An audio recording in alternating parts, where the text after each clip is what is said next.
Assalamualaikum warahmatullahi wabarakatuh. Halo semuanya, kembali lagi dengan saya Umi Humairah. Sekarang kita telah memasuki bab 5 pada Magnetic Access. Nah, untuk materi yang akan kita pelajari, di sini ada 9 materi.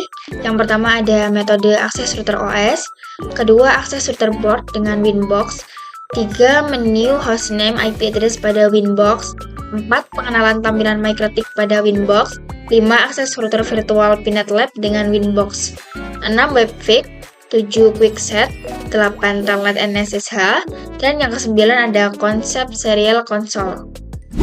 1. Metode akses router OS.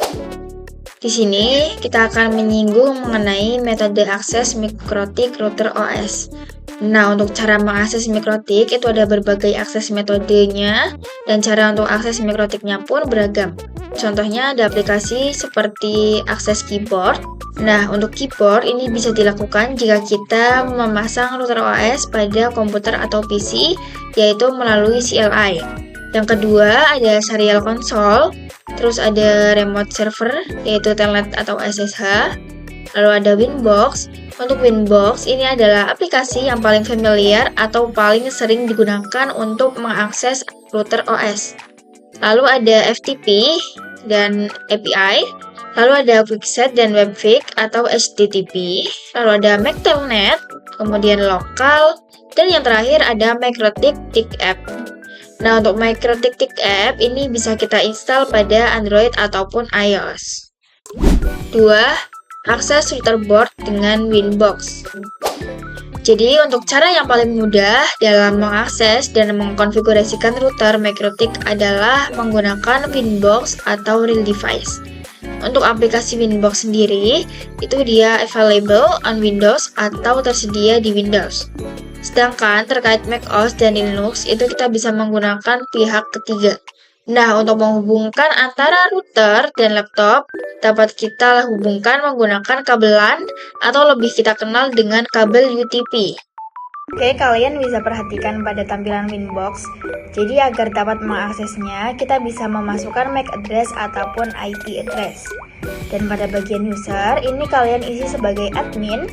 Lalu untuk di bagian password, ini kita kosongkan saja. Langsung saja kita bisa praktekkan. Yang pertama, kalian bisa buka dulu aplikasi Winbox-nya. Kemudian kalian bisa pastikan bahwa Mikrotik kalian sudah terhubung ya. Seperti yang sudah saya bilang, untuk pertama kali masuk, kita perlu menggunakan MAC address atau IP address. Dan di sini Mikrotik saya pada bagian IP address ini masih kosong, yang mana berarti kita akan masuk menggunakan MAC address. Lalu bisa kita klik connect. Dan di sini kita sudah berhasil mengakses Mikrotik dengan menggunakan Winbox. 3. Menu hostname IP address pada Winbox. Nah, untuk sekarang, di sini kita akan memberikan identitas nama pada router board, dan yang kedua, kita akan memberikan IP address pada router board. Nah, kalian bisa perhatikan pada sisi sebelah kiri, di sini terdapat tampilan Winbox beserta fitur-fiturnya. Di sini kita pilih menu sistem, lalu kita klik identify. Nah, di sini kalian bisa mengisi sesuai keinginan kalian. Misalkan di sini saya akan isi menggunakan nama saya, yaitu RB-Umi. Dan jika sudah selesai, kita bisa klik apply, lalu OK. Dan di sini hostname-nya sudah berubah sesuai dengan yang saya konfigurasi tadi ya. Kemudian untuk memberikan IP address, kalian bisa klik pada menu IP, lalu klik di bagian addresses. Nah, di sini masih kosong ya. Maka kita bisa menambahkan IP-nya dengan cara klik tanda plus, lalu masukkan IP yang kita inginkan. Misalkan di sini saya akan masukkan IP-nya yaitu 192.168.88.1/24. Bagian network ini kita biarkan saja. Lalu kita di sini bisa memilih port berapa yang akan kita sambungkan ke PC kita. Di sini saya akan memilih Ethernet 2. Setelah selesai, kalian bisa klik apply dan OK. Dan di sini untuk bagian networknya akan otomatis muncul ya. 4. Pengenalan tampilan Magnetic pada Winbox. Nah, jadi untuk pada bagian connect to, Ini merupakan langkah yang kita gunakan untuk mengakses router kita. Misalkan kita melakukannya dengan menggunakan MAC address ataupun IP address. Kemudian pada bagian login, ini adalah opsi user yang digunakan dalam mengakses Microtik. Jika kalian belum pernah mengubah, maka usernya menggunakan admin, dan untuk passwordnya ini masih kosong. Selanjutnya pada menu identity, ini adalah hostname pada Microtik. Lalu ada version, ini adalah versi image pada Microtik. Kemudian pada bagian port, ini adalah cold host router. Lalu pada uptime, ini merupakan berapa lama Microtik kita diaksesnya. Selanjutnya kita lanjut pada tampilan ketika kita sudah berhasil login atau terkonek ya. Nah, pada bagian paling atas, ini adalah informasi login kita yang sudah saya jelaskan sebelumnya. Lalu di bawahnya, ini terdapat session, yaitu untuk menyimpan sesi Winbox. Kemudian pada bagian settings, ini untuk zoom in ataupun zoom out. Dan pada bagian dashboard, terdapat banyak sekali menu.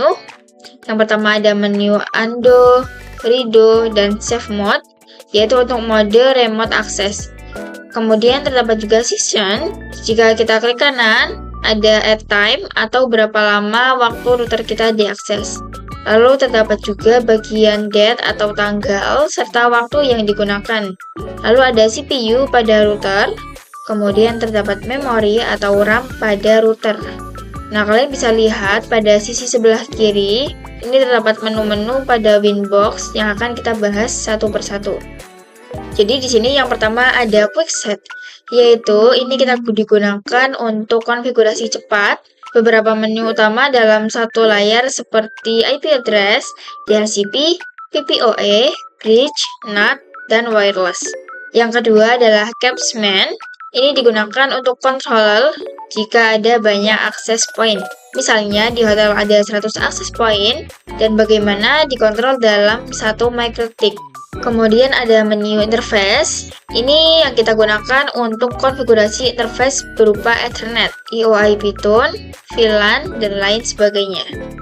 Selanjutnya terdapat juga menu wireless. Ini digunakan untuk konfigurasi wireless and extreme dual slave, access list registration, connect list, dan lain sebagainya. Kemudian terdapat bridge, yaitu menggabungkan port di Microtik menjadi satu jaringan atau satu network.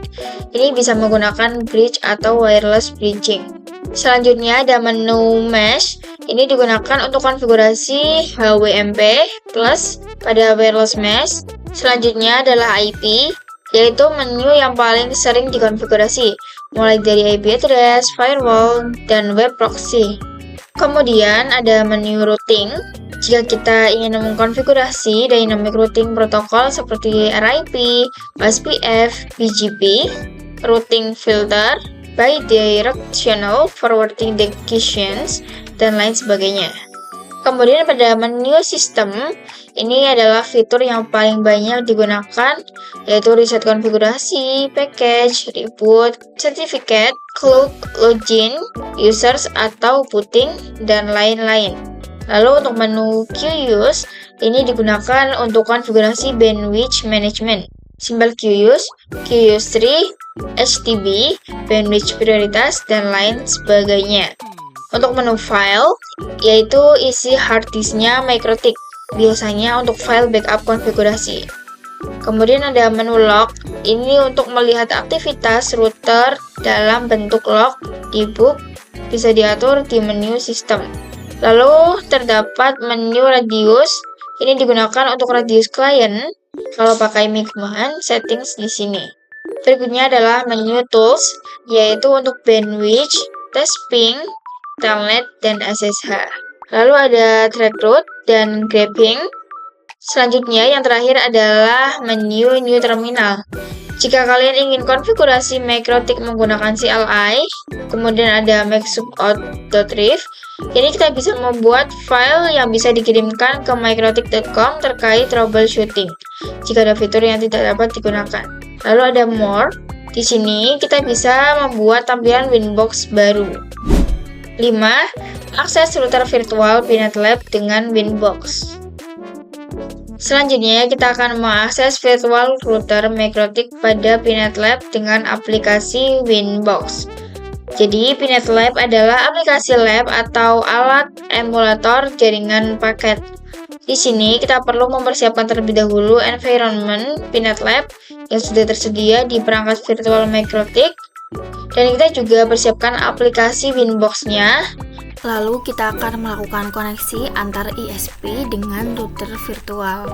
Nah, di sini kalian bisa pastikan sudah menginstal Pinet Lab ya. Di sini saya akan memberikan topologi yang akan kita gunakan dalam mempelajari Microtik kali ini. Oke, jadi di sini kita akan menambahkan perangkat Microtik dengan cara klik kanan. Kemudian kalian bisa pilih Add Node ataupun Node. Lalu cari yang namanya Microtik Router OS. Lalu pada bagian deskripsi, ini kita menggunakan by default saja. Untuk icon, di sini saya menggunakan icon router. Lalu kita bisa scroll ke bawah, dan pada ke menu options, kita kosongkan saja. Dan jika sudah, kita bisa klik save. Nah, di sini kita sudah memiliki Microtik Router OS. Kemudian kita bisa start perangkatnya. Nah, agar dapat mengakses Microtik ini dengan aplikasi Winbox, maka kita perlu menambahkan network. Di sini kalian bisa klik kanan, lalu pilih menu network. Untuk namanya, saya akan mengubahnya menjadi ISP. Jadi network ini bisa kita ibaratkan seperti WiFi. Nah, pada bagian type, di sini terdapat jenis cloud dari cloud 1 hingga cloud 9 dan sebagainya. Jika manajemen cloud, nanti akan menambahkan IP private type 192.168.sekian-sekian. Sedangkan untuk ColdNet, ini akan mendapatkan IP private type 10.sekian-sekian. Oke, di sini saya akan gunakan yang manajemen code saja. Jika sudah, kita bisa klik save. Kemudian kita hubungkan Microtiknya dengan ISP. Kita klik save agar saling terhubung. Nah, untuk terhubung ke Winbox, kalian bisa buka terminal Microtiknya, yaitu dengan cara klik 2 kali pada Microtiknya. Lalu klik enter agar bisa login. Nah, di sini karena kita masih awal, maka kita akan login menggunakan username admin dan juga passwordnya ini masih kosong. Kemudian di sini untuk license ini kita no saja atau n. Untuk passwordnya ini kita kosongkan dulu. Jadi kalian bisa Ctrl C. Lalu kita cek IP address yang didapatkan berapa dengan komen IP address print. Kemudian nanti akan muncul IP yang kita dapatkan secara DHCP. Dan ini kita bisa langsung koneksikan dengan aplikasi Winbox. Nah, di sini sudah terdeteksi Microtik kita adalah CHR dan IP address-nya sama dengan yang tadi. Kita bisa langsung saja klik pada IP address-nya. Nah, di sini untuk username masih menggunakan admin dan untuk password ini masih kosong. Jadi langsung saja kita bisa klik connect dan inilah tampilan dari Microtik-nya. 6. Webfig. Jadi, Webfig adalah metode akses yang bisa digunakan untuk Microtik yang berbasis halaman browser. Webfig diperkenalkan sejak router OS versi 5 dengan fungsi yang sama seperti Winbox, dan Webfig ini support IP versi 4 dan IP versi 6, dan juga support HTTP dan juga HTTPS. Webfig juga sering dijadikan alternatif dari Winbox. Dan untuk mengakses router ke Webfig, bisa dengan mengetikkan IP router pada browser, yaitu http://, kemudian masukkan IP-nya. Nah, untuk tampilan halaman browser Webfig, teman-teman bisa melihat pada gambar di samping kanan. Untuk cara menggunakan Webfig, kita harus terkonfigurasi terlebih dahulu antara IP address pada Microtik-nya. Jadi kita akan menggunakan IP address-nya yang kita dapatkan secara DHCP pada topologi dari ISP di Pinet Lab. Nah, untuk praktiknya kita akan coba membuka browser dan kemudian kita ketikkan IP-nya yaitu 192.168.19.140. Nah, inilah tampilan dari Webfig yang terdapat banyak menu di sebelah kirinya. 7. Quick Set. Jadi, sejak Microtik Router OS versi 5.15 telah diperkenalkan menu baru yaitu menu Quick Set. Pada menu ini dapat dilakukan untuk konfigurasi router secara lebih cepat. Maka dari itu, settingan dasar router dalam satu tampilan saja dan hanya dapat digunakan pada Microtik yang support wireless. QuickSet dapat diakses melalui Winbox ataupun Webfig. 8. Telnet dan SSH. Nah, untuk Telnet dan SSH ini merupakan metode yang digunakan juga dalam mengakses MikroTik Router OS based on terminal atau command line interface. Nah, untuk mengakses Telnet dan SSH, kita perlu terkonfigurasi terlebih dahulu IP address-nya pada MikroTik seperti tadi. Jadi, akses router via text atau CLI dapat dilakukan melalui SSH, Telnet, konsol, dan terminal di Webfig. Dan SSH juga dapat digunakan untuk merunning scriptnya atau ketika kita mengakses router dengan keterbatasan bandwidth. Untuk perbedaan keduanya secara umum adalah Telnet bisa dikatakan dia kurang aman, sedangkan SSH dia lebih secure atau lebih aman. Agar dapat mengakses router via remote SSH atau Telnet, maka bisa menggunakan aplikasi remote klien seperti PuTTY, BNSCP, dan sebagainya. Untuk praktik, kita akan coba melakukan remote dengan menggunakan Telnet. Nah, untuk Telnet, ini kita bisa konfigurasikan pada terminal command prompt. Oke, di sini kalian bisa buka command prompt atau CMD. Lalu kita ketikkan Telnet dan IP address-nya yang tersedia pada MikroTik. Misalkan di sini saya Telnet 192.168.19.140. Nah, untuk Telnet di sini IP address-nya by default menggunakan port 23. Jadi di sini kita masukkan 23, lalu kita bisa login dengan username admin, dan pada bagian passwordnya langsung saja kita enter karena masih kosong. Nah, jika sudah, maka dia akan muncul tampilan seperti ini. Untuk yang kedua, kita dapat mencoba SSH melalui aplikasi PuTTY. Nah, untuk PuTTY sendiri, ia akan langsung muncul menu hostname atau IP address. Jadi kita bisa langsung tuliskan saja IP-nya, yaitu 192.168.19.140. Dan untuk PuTTY, port by default adalah 22. Kemudian kita bisa langsung klik open, lalu lakukan login. Maka di sini kita sudah berhasil login. Dan jika kalian ingin mencari menu yang akan kalian cari di PuTTY, kalian bisa langsung saja ketikkan komen-komennya. 9. Konsep serial console. Jadi serial console adalah metode yang bisa digunakan untuk mengakses MikroTik Router OS. Serial console sendiri adalah cara lain untuk remote di router. Dengan cara ini juga kita dapat melakukan troubleshooting jika tidak dapat di remote pada Winbox, Telnet, ataupun SSH. Nah, perlu diketahui dengan cara ini kita hanya bisa meremote dengan CLI dan tidak semua router bisa menggunakan cara ini. Jadi hanya beberapa router saja yang tersedia port konsolnya. Jadi pada bagian di samping ini adalah contoh dari port konsol. Jadi serial console ini digunakan apabila kita lupa atau salah dan telah mendisable semua interface pada MikroTik. Serial console juga dibutuhkan saat kita menggunakan net install. Remote via serial control juga membutuhkan kabel atau konverter USB ke DB9 serta menggunakan program hyperterminal bound rate 115.200, data bits 8, parity none, stop bits 1, dan flow control none. Untuk cara menggunakan serial console sendiri, kita dapat menggunakan terminal seperti PuTTY, kemudian pilih connection type, serial, dan sesuaikan serial line com-nya berapa, yang dapat dilihat pada device manager. Jadi kita harus lihat terlebih dahulu serial line-nya berapa di menu device manager. Lalu untuk speed baud rate 115.200, khususnya untuk perangkat MikroTik dan connection type-nya bisa menggunakan serial. Oke teman-teman, sekian pembahasan saya pada video kali ini. Semoga bermanfaat ya. Dan terima kasih telah menonton. Sampai jumpa di video saya selanjutnya. Wassalamualaikum warahmatullahi wabarakatuh.